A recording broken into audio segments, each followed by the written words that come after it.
Le 10e Forum mondial de l'eau se tient à Bali du 18 au 25 mai 2024. Son thème, l'eau pour une prospérité partagée. Comment la recherche, et plus particulièrement l'évaluation d'impact des projets de développement, peuvent contribuer à favoriser l'accès à l'eau dans les zones urbaines en Afrique? Comment faire pour que cette ressource si précieuse soit partagée dans les meilleures conditions avec les populations, même dans des configurations informelles? Grande Ligne, le podcast de la recherche sur le développement. Dans cet épisode de Grande Ligne, nous recevons 3 experts pour échanger sur notre publication Ex Post, une évaluation des impacts du projet de promotion de modalités innovantes pour l'accès à l'eau potable dans les périphéries de la ville de Kinshasa en RDC. Ce projet s'appelle aussi PILEAP, un projet qui a eu lieu en 2 phases, financé par l'AFD. L'étude porte sur la seconde phase, de 2016 à 2023. Avec nous aujourd'hui, donc 2 experts de l'AFD, Audrey Séon, responsable de l'équipe du projet, et Pierre-Yves Durand, chargé d'évaluation et coordinateur de cette étude, et Camille Saint-Macary, économiste chargée de recherche à l'Institut de recherche pour le développement, IRD, et qui est également co-autrice du rapport final de cette évaluation. Bonjour Camille, bonjour Pierre-Yves, bonjour Audrey. Bonjour. Alors, merci beaucoup d'avoir accepté notre invitation à parler donc, de ce rapport d'évaluation. Audrey, donc de 2008 à 2023, l'AFD a financé 2 projets sous le nom ou l'acronyme de PILEAP, qui veut dire Promotion de modalités innovantes pour l'accès à l'eau potable, afin de mettre en place des systèmes autonomes d'eau potable gérés par des associations d'usagers dans les zones périurbaines qui n'étaient pas connectées au réseau d'adduction d'eau à Kinshasa, en République démocratique du Congo. Audrey, vous êtes donc la responsable de l'équipe projet qui a suivi surtout la seconde partie de ce projet PILEAP, donc environ de 2016 à 2023, et qui fait l'objet donc de cette étude, de ce rapport d'évaluation. Donc, je voulais savoir, avant d'entrer dans l'aspect vraiment évaluation et recherche, si vous voulez bien parler avec nous du côté plus opérationnel, de la mise en œuvre sur le terrain de ce projet, et son approche qui est un peu atypique, puisque ça inclut différents acteurs qui ont collaboré avec l'AFD auprès des populations de Kinshasa. Oui, bien sûr, je vais essayer de le recontextualiser. Donc, le projet PILEAP 2, qui fait l'objet de l'étude d'impact et de la publication, en fait, il résulte d'une approche qui s'ancre dans le contexte congolais des années 2000. Donc, c'est un contexte où le pays a connu plusieurs guerres entre 1997 et 2003.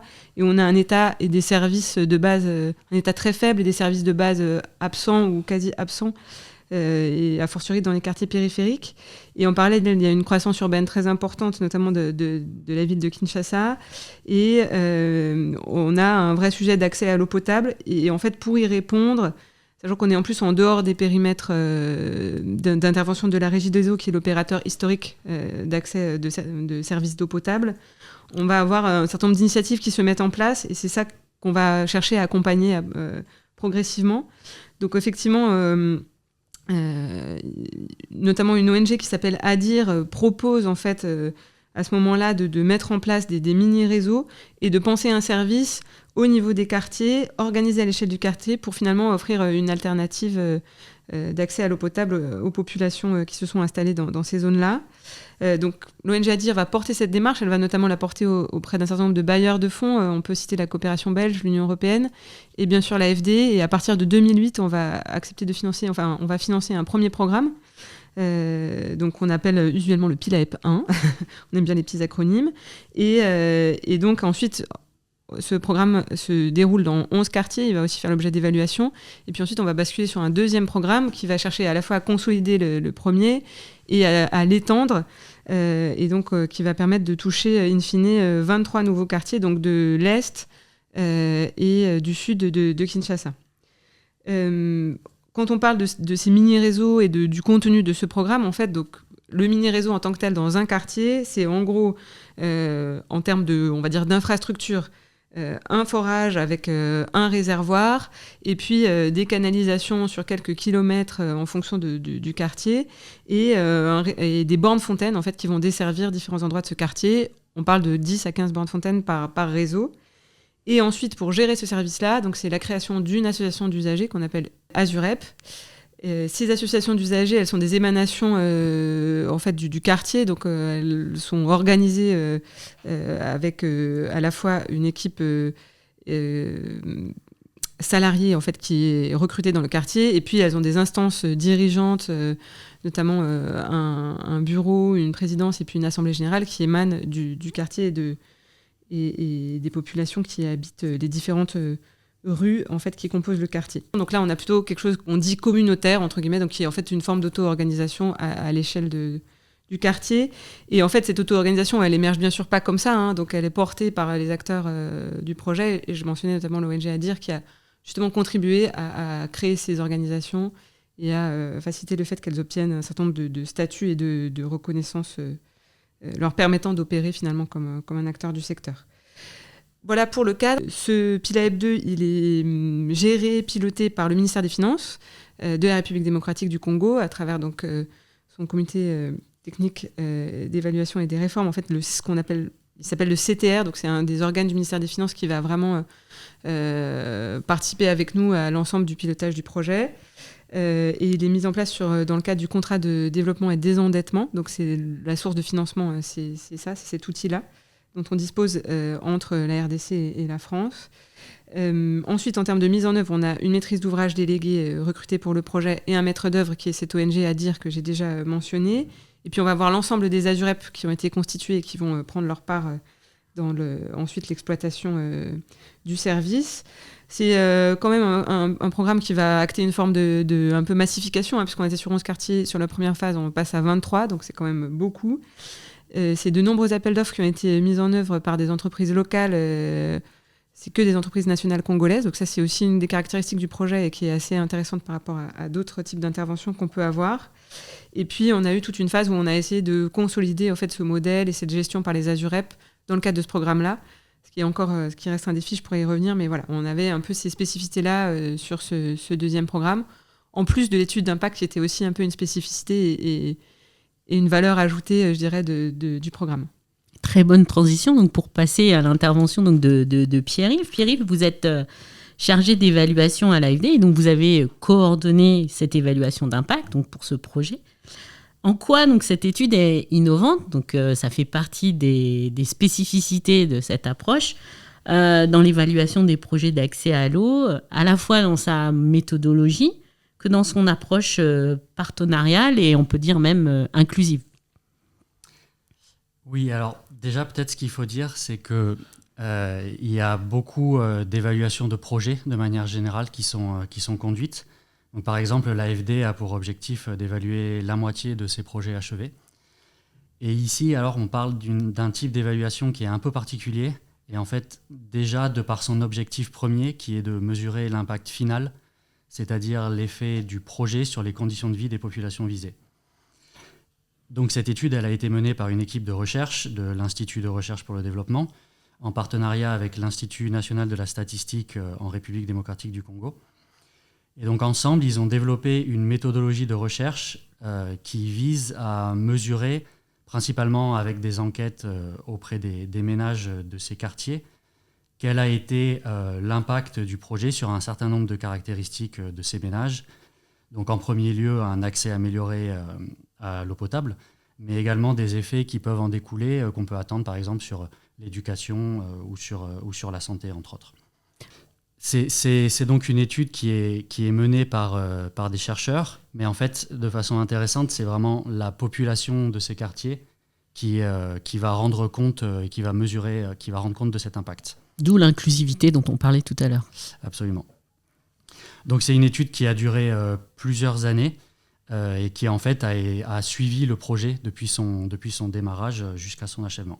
Depuis le démarrage donc, de la phase 2, donc en 2016 à peu près. Voilà, c'est ça. Donc en fait, il y a eu une première enquête qu'on appelle donc qui est là pour établir la situation de référence et qui a eu lieu, donc en l'occurrence c'était en 2018, je crois, et donc qui dressait ce portrait de ces quartiers avant que vraiment des travaux commencent à être mis en œuvre par le projet.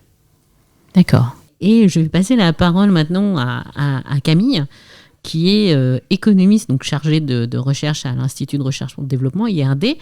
Donc Camille, vous coordonnez l'évaluation d'impact du PILAEP 2 donc depuis déjà 2017 et vous êtes la co-autrice du rapport final de l'évaluation qui a été évoqué aujourd'hui.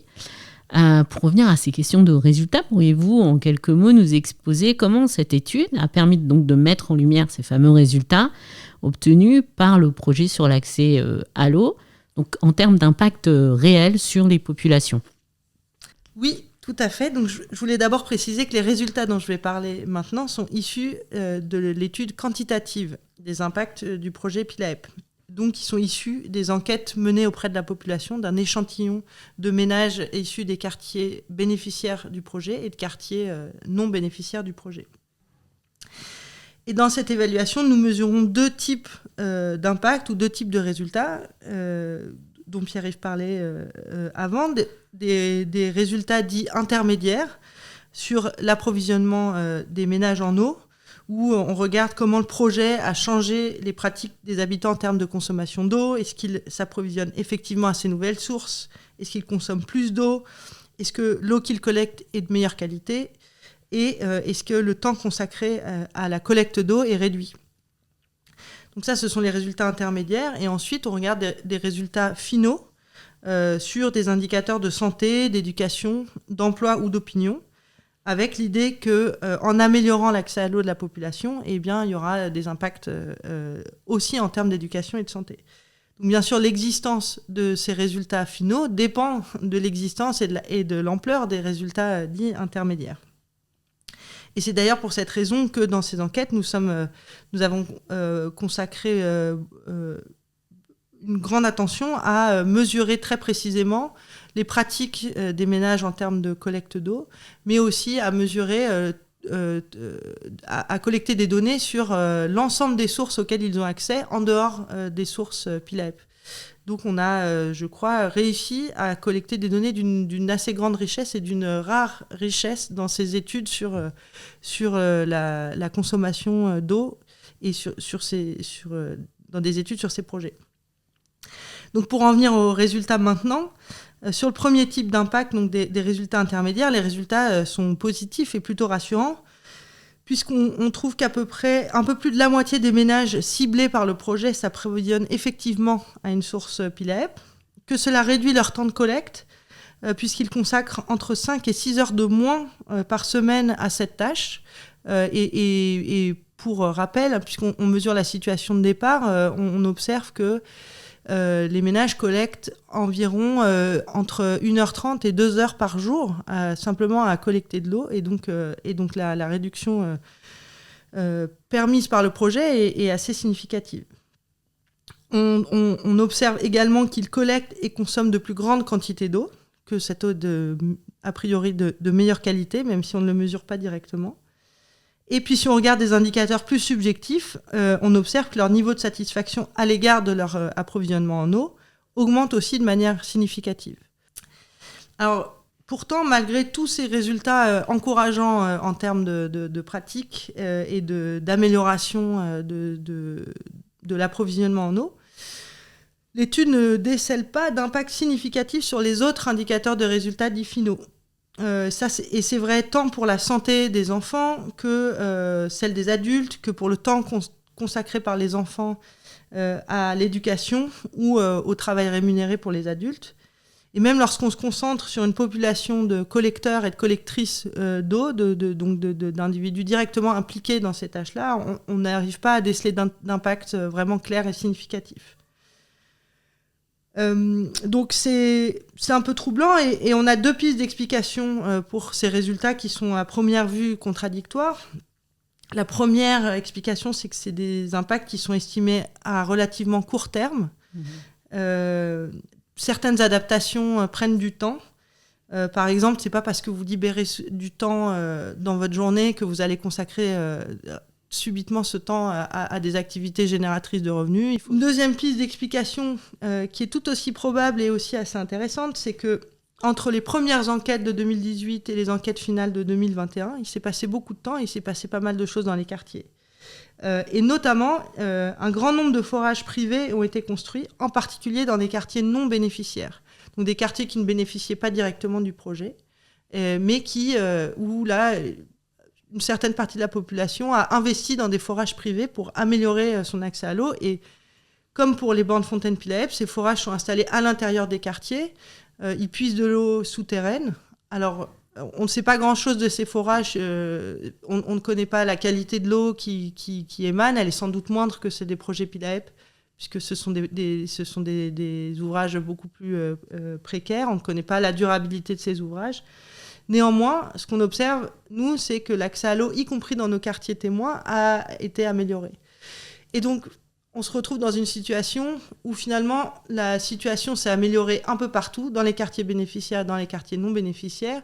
Et finalement, l'écart lié aux impacts du projet Pilaep est bien moindre et plus difficile à déceler. Il faut aussi préciser que il y a plein d'autres facteurs qui jouent dans le lien entre amélioration de l'accès à l'eau et la santé, par exemple sur la manière dont la collecte est faite, l'hygiène, la propreté des récipients, etc. Et donc, voilà, il est tout à fait possible qu'en fait, que les effets soient brouillés par plein d'autres indicateurs qu'on ne peut pas contrôler réellement dans cette étude. D'accord, merci beaucoup Camille. Donc, vous avez parlé du temps, les années qui se sont écoulées pendant cette étude.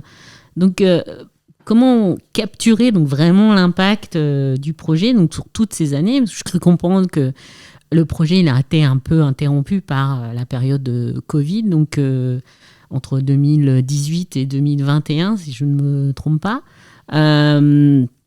Et comment ça a affecté en fait la façon de collecter les informations et donc ça a dû présenter donc certaines difficultés et d'autant plus que donc c'est des zones urbaines qui sont en forte mutation, donc effectivement entre 2018 et 2021 il s'est passé plein de choses, donc l'émergence donc de ces puits qui sont gérés de manière privée. C'est finalement une externalité assez positive puisque l'idée c'est d'avoir plus d'accès à l'eau pour la population. Est-ce que vous pouvez nous parler un peu plus de ce point-là ?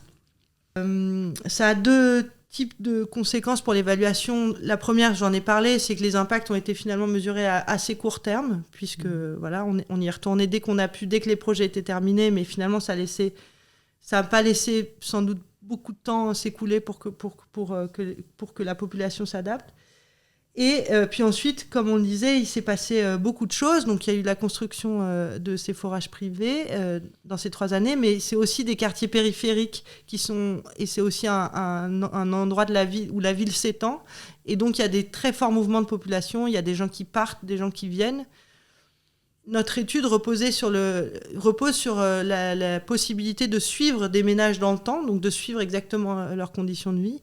Et en fait, dans ces 3 ans, on a perdu presque un tiers de l'échantillon de gens qu'on a perdu de vue, qu'on ne retrouvait plus. Alors c'est pas tout à fait vrai de dire qu'on les a perdus de vue, parce qu'on a tenté de les recontacter par téléphone, mais donc on a des informations sur leur nouveau lieu de vie, mais en tout cas, ils sont sortis du cadre de l'évaluation et donc ils ne participent pas à l'évaluation. Ce qu'on a fait, donc on a mis en place pas mal de choses pour essayer de mesurer un peu toutes ces dynamiques. On a fait des vagues d'enquête intermédiaires, donc dans les années, donc on mesure un peu la mobilité, on mesure la mobilité des ménages. On a aussi recensé la population de tous les quartiers 2 fois, c'est en 2018 et en 2021, donc on est en mesure de voir comment la population évolue. En général, elle augmente beaucoup. Elle augmente de 20% en 3 ans sur toute notre zone d'études. Donc, c'est énorme. Et puis, on a cartographié aussi toutes les sources d'approvisionnement en eau et donc, c'est de ces données qu'on sait que les forages privés ont vraiment augmenté. Mais ça nous a permis aussi de mesurer l'évolution des infrastructures d'eau et donc de contrôler pour tous ces événements, tous ces phénomènes un peu en dehors du projet et pouvoir les capter au mieux dans notre évaluation d'impact. Merci. Peut-être que Pierre, vous voulez ajouter un point ou 2 sur cette question de difficulté à capter les résultats sur une si longue période avec des événements inattendus. C'est clairement des études à fort potentiel. Et avec ce fort potentiel vient ce risque dont on parlait, avec ce besoin que le projet se passe à peu près comme prévu, que l'environnement soit contrôlé, etc. Et on voit que dans ce projet, on a rencontré finalement beaucoup de ces difficultés. Et c'est probablement un apprentissage aussi pour nous. Et c'est quelque chose qu'on va rencontrer fréquemment quand on travaille dans des environnements aussi dynamiques que peuvent être des quartiers périphériques d'une capitale africaine. Et malgré cela, on arrive quand même à retirer beaucoup d'apprentissage, que ce soit donc sur les impacts d'un accès amélioré à l'eau potable, sur le temps de collecte et sur l'accès à l'eau de manière générale, mais aussi des choses un peu plus fines comme les perceptions des riverains sur leur quartier de manière générale ou sur ces associations d'usagers, et aussi sur ces dynamiques finalement démographiques de ces quartiers qui n'étaient pas forcément quelque chose qu'on s'attendait à mesurer ou à étudier de façon aussi précise à l'origine et qui finalement se révèlent être pleines d'enseignements. Très bien, donc ça veut dire qu'effectivement il y a des potentialités réelles, même pour découvrir des choses qu'on n'avait pas prévues au départ, c'est ça qui est beau. Et justement, on va terminer avec Audrey pour faire suite à ce que disait Pierre-Yves. Donc, quels sont pour vous les bénéfices d'une telle étude pour surtout les opérationnels, puisque vous êtes responsable équipe projet, dans les projets de développement et donc particulièrement dans le secteur de l'eau où l'AFD est assez présente en Afrique?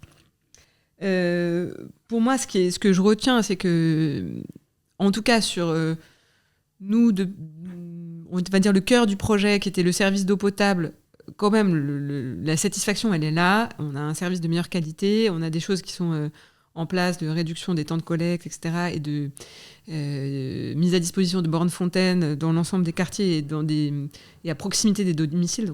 Donc je pense que ça confirme que l'approche, elle est pertinente. En fait, l'approche du projet, elle était pertinente, elle répondait à un besoin, et en fait, on voit bien que finalement, peut-être on ne sait jamais très bien qui lance la dynamique, mais en tout cas, on voit bien que dans les quartiers qui n'étaient pas concernés, on a un peu des dynamiques similaires. Donc effectivement, je crois que ça confirme que les choses étaient plutôt bien pensées dans l'approche. Les enseignements, pour moi, l'approche, elle est plutôt validée sur le fait que, en termes de maillage, en termes de aussi dimensionnement, etc., on est plutôt sur des choses pertinentes qui peuvent vraiment servir pour la suite.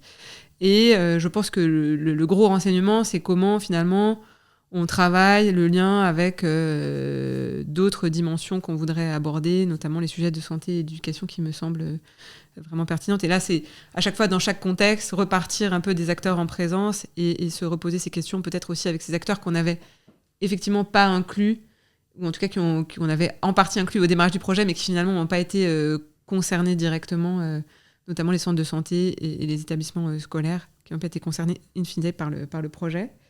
Et je voulais mentionner un dernier point, c'est que quand même sur ce genre de projet qui finalement part beaucoup du terrain et est peu encadré par la puissance publique au sens large, ou en tout cas qui repose beaucoup aussi sur les initiatives et le travail d'associations d'usagers. En fait, l'enjeu majeur, c'est la pérennité.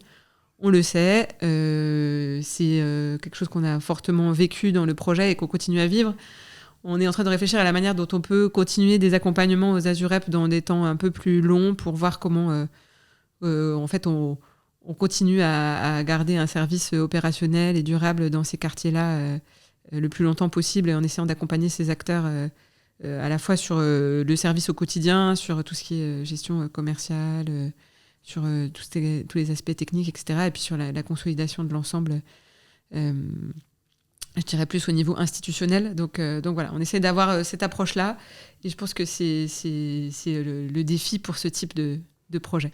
Je pense que ce projet, c'est aussi un exemple du fait que voilà, on a notre rôle, on essaie de le jouer au maximum, et l'ensemble des autres acteurs, que ce soit les acteurs de terrain, les ONG ou la recherche, ont aussi le leur, et en fait, c'est la manière de travailler ensemble finalement qui permet de consolider un certain nombre de résultats. Ouais, c'est pour ça que c'est important que nos évaluations, nos rapports d'évaluation et toutes les publications de recherche qui sont produites par les éditions Agence française de développement et par les autres partenaires comme l'IRD jouent vraiment un rôle sur cet aspect de pérennité des opérations de développement. Merci 1000 fois à tous les trois pour cet éclairage sur le rôle de l'évaluation dans l'analyse des meilleures pratiques pour assurer l'impact des projets dans ce secteur si crucial qu'est le secteur de l'eau en Afrique. Vous pouvez retrouver notre publication ex post avec l'étude complète discutée aujourd'hui sur le site de l'AFD www.afd.fr. C'était Grande Ligne, un podcast des éditions Agence française de développement, créé par Elsa Murat, produit et réalisé par Étienne Charrière avec Niwin, montage Éric Thauvin et au micro Sabrina Adjadjaoul qui vous dit à très bientôt sur vos plateformes d'écoute favorites.